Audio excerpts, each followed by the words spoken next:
I was in the middle of pouring coffee when the message came through. No subject. Just a photo.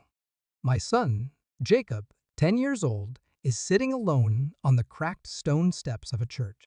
His backpack beside him, legs folded in, chin to his chest. A shadow of the steeple cut across his face. No context. No sender name. But I knew. I knew.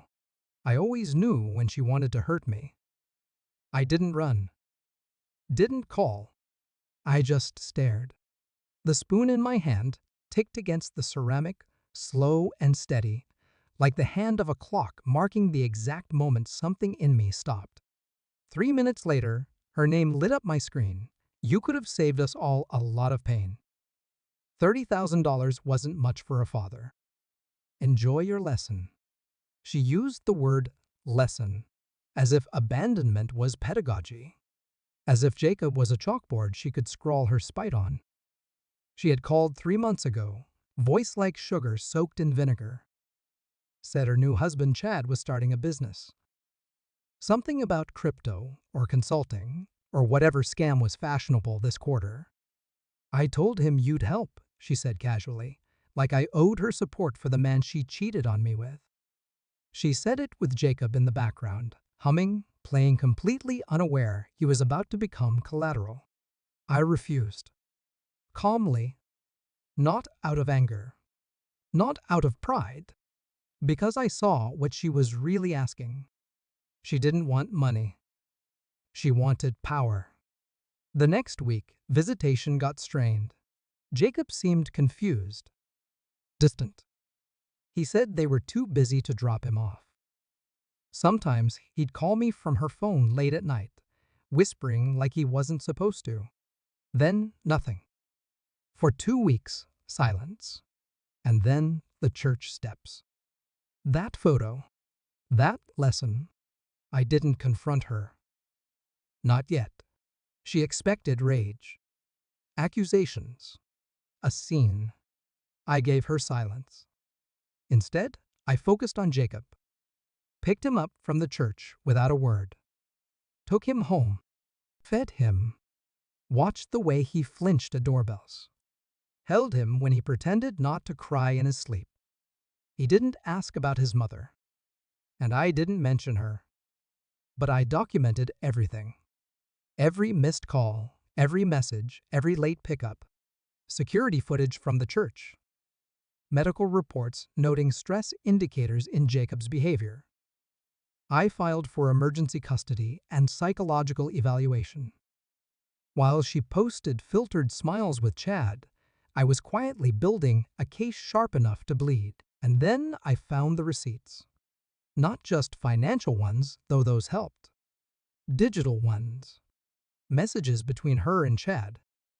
Conversations where they laughed about making him me beg. They called Jacob a pawn. Used the word like it was a strategy session.